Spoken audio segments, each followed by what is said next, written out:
आतंक से लंबी लड़ाई लड़ने के बाद अमेरिका की खुफिया एजेंसियां एक बार फिर सतर्क हैं। नई चुनौती का नाम हिजबुल्लाह है। अमेरिका की खुफिया रिपोर्ट के मुताबिक हिजबुल्लाह अमेरिका में हमला करने की प्लानिंग कर रहा है। मिडिल ईस्ट में भी अमेरिकी नागरिकों पर हमले हो सकते हैं। लेबनान में इजराइल के हमलों से बौखलाहट के बाद हिजबुल्लाह अब अमेरिका से बदला लेने का मौका तलाश रहा है।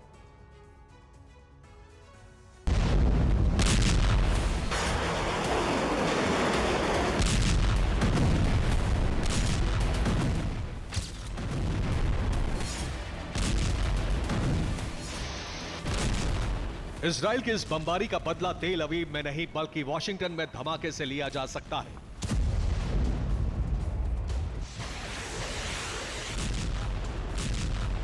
इजराइल के फाइटर जेट्स भले ही लेबनान में प्रहार कर रहे हैं, लेकिन हिजबुल्लाह ऐसे किसी बम या मिसाइल से नहीं बल्कि दबे पांव हमले की ताक में है।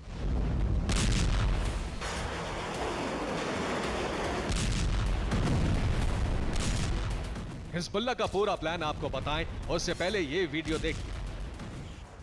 ये वीडियो हिजबुल्लाह के बुलंद हौसले का सबूत है।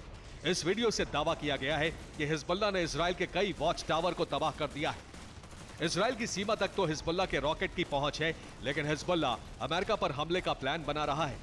अमेरिका की खुफिया एजेंसी ने चेतावनी दी है, हिजबुल्लाह अमेरिका के शहरों में हमला कर सकता है। दूसरे देशों में अमेरिकी नागरिकों पर हमले हो सकते हैं। हिजबुल्लाह ISIS और अल-कायदा जैसे हमलों की प्लानिंग कर रहा है। अमेरिकी खुफिया एजेंसी को शक है कि हिजबुल्लाह मिडिल ईस्ट में अमेरिकी सेना और राजनयिकों पर हमले कर सकता है। अमेरिकी एजेंसियों का दावा है कि हिजबुल्लाह का अपना एक अंतर्राष्ट्रीय नेटवर्क है।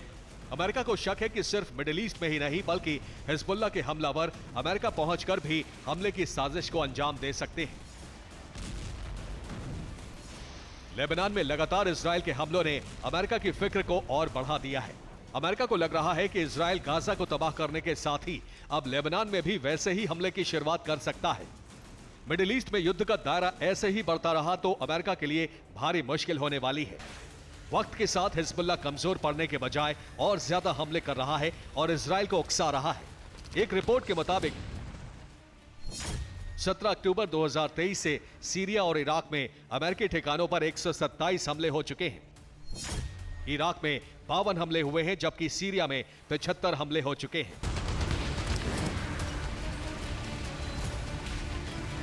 ईरान समर्थित गुटों के हमले का जवाब अमेरिका ने भी दिया है। हिजबुल्लाह के साथ हूती पर भी कई बार हमले किए गए हैं, लेकिन अमेरिका को लग रहा है कि अब सीरिया और इराक से बाहर भी अमेरिकी अधिकारियों या अमेरिकी नागरिकों को निशाना बनाया जा सकता है। Bureau report, TV9, Bharatvarsh.